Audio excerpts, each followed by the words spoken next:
அண்மை செய்தி. நாடாளுமன்றத்திற்கு மிஞ்சிய அதிகாரம் எதுவும் இல்லை என குடியரசு துணைத் தலைவர் ஜெக்தீப் தன்கர் கருத்து தெரிவித்திருக்கிறார்.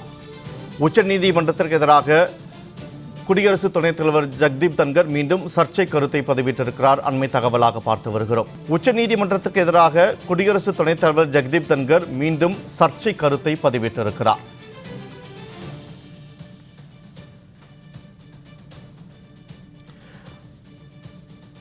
வக்ஃப் சட்ட திருத்த மசோதாவுக்கு எதிரான வழக்கில் உச்சநீதிமன்றம் வழங்கிய தீர்ப்புக்கு எதிராக குடியரசு துணைத் தலைவர் ஜெக்தீப் தன்கர் கருத்து ஒன்றை பதிவிட்டிருந்தார். இந்த நிலையில் தற்போது உச்சநீதிமன்றத்திற்கு எதிராக மீண்டும் சர்ச்சை கருத்தை அவர் பதிவிட்டிருக்கிறார்.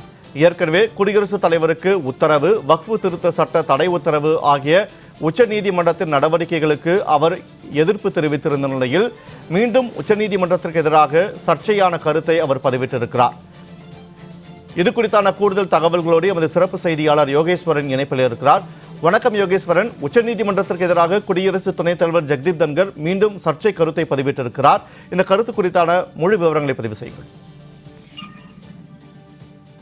ஆளுநர்களிடம் இருக்கக்கூடிய மசோதாவிற்கு ஒப்புதல் அளிப்பதற்கோ அல்லது அந்த மசோதா மீது தன்னுடைய கருத்துக்களை தெரிவிப்பதற்கோ ஒரு குறிப்பிட்ட கால அவகாசத்தை நிர்ணயம் செய்து உச்சநீதிமன்றம் சமீபத்தில் ஒரு உத்தரவு தீர்ப்பு என்பதை வழங்கியிருந்தது. குறிப்பாக இந்த தீர்ப்புல குடியரசுத் தலைவருக்கும் மசோதா மீதான முடிவெடுப்பதற்கான கால அவகாசம் நிர்ணயம் செய்யப்பட்டிருந்த நிலையில இந்த உச்சநீதிமன்றத்துடைய தீர்ப்புக்கு எதிராக குடியரசு துணைத் தலைவர் ஜெகதீப் தன்கர் சமீபத்துல நாடாளுமன்றத்தினுடைய மாநிலங்களவையில நடைபெற்ற ஒரு கூட்டத்துல கலந்து கொண்டு பேசிய போது உச்சநீதிமன்றத்திற்கு எதிரான கருத்துக்களை எல்லாம் தெரிவித்திருந்தார். குறிப்பாக உச்சநீதிமன்றம் தனக்கு அதிகாரமாக இருக்கக்கூடிய 142 விதியை பயன்படுத்தி அவர்கள் இது போன்ற தீர்ப்புகள் எல்லாம் வழங்குகிறார்கள். உச்சநீதிமன்றத்தால் எப்படி குடியரசுத் தலைவருக்கு ஒரு உத்தரவை பிறப்பிக்க முடியும் என்ற கேள்வியை எல்லாம் மாநிலங்களவையில் நடைபெற்ற அந்த ஒரு நிகழ்ச்சியின் போது அவர் குடியரசுத் தலைவர் துணைத் தலைவர் பேசியிருந்தது சர்ச்சையாகியது. இதற்கு அரசியல் தலைவர்கள் பலரும் தங்களுடைய கருத்துக்களை பகிர்ந்திருந்த நிலையிலே இன்று காலை டெல்லி பல்கலைக்கழகத்துல நடைபெற்ற நிகழ்ச்சியில் குடியரசு துணைத் தலைவர் ஜெகதீப் தன்கர் கலந்து கொண்டு மீண்டும் இந்த உச்சநீதிமன்ற தீர்ப்பு தொடர்பாக சர்ச்சைக்குரிய கருத்துக்களை தெரிவித்திருக்கிறார். முக்கியமாக ஜெகதீப் தன்கர் இன்று டெல்லி பல்கலைக்கழகத்தில் நடைபெற்ற அந்த நிகழ்ச்சியின் போது உரையாற்றிய போது அவர் என்ன தெரிவிக்கிறார் என்றால், நாடாளுமன்றம் தான் உயர்ந்தது என்றும் நாடாளுமன்றத்துல மக்களால் தேர்ந்தெடுக்கப்பட்டு இருக்கக்கூடிய பிரதிநிதிகள் தான் எஜமானர்கள் என்றும் அவர்களே இறுதி எஜமானர்கள். நாட்டுல எந்த ஒரு மசோதாவை நிறைவேற்றுவதற்கும் அதை சட்டமாக மாற்றுவதற்கும் எஜமானர்களாக நாடாளுமன்றத்தினுடைய உறுப்பினர்கள் தான் இருக்கிறார்கள். நாடாளுமன்றத்தை தாண்டி வேறு யாரும் எந்த சக்தியாகவும் இருக்க முடியாது என்பதைதான் குடியரசு துணைத் தலைவர் தன்னுடைய உரையின் போது தெரிவித்திருக்கிறார்.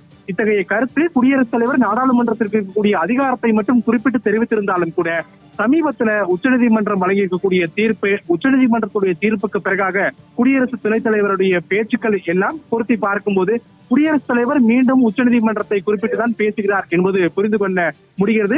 ஏற்கனவே குடியரசுத் தலைவர் நாடாளுமன்றத்துடைய மாநிலங்களவையில சர்ச்சைக்குரிய வகையில் பேசியதற்கு அரசியல் கட்சி தலைவர்கள் பலரும் தங்களுடைய கருத்துக்களை எல்லாம் தெரிவித்து வரக்கூடிய நிலையில்தான் இன்று டெல்லி பல்கலைக்கழகத்துல நடைபெற்ற நிகழ்ச்சியின் போதும் நாடாளுமன்றமே இறுதியானது, நாடாளுமன்றத்தில் இருக்கக்கூடிய முடிவுகளே இறுதியானது என்றும் நாடாளுமன்றத்தில் இருக்கக்கூடிய உறுப்பினர்களே இறுதி எஜமானர்கள் என்றும் குடியரசு துணைத் தலைவரும் மாநிலங்களவையினுடைய அவைத் தலைவருமான ஜெகதீப் தன்கர் பேசியிருப்பது மீண்டும் குறிப்பிடத்தக்க விஷயமாக பார்க்க முடிகிறது. நாடாளுமன்றத்தை மிஞ்சிய அதிகாரம் எதுவும் இல்லை என குடியரசு துணைத் தலைவர் ஜெக்தீப் தன்கர் மீண்டும் சர்ச்சை கருத்தை பதிவிட்டிருக்கிறார். அது குறித்தான கூடுதல் தகவல்களை வழங்கியமைக்கு நன்றி யோகேஸ்வரன்.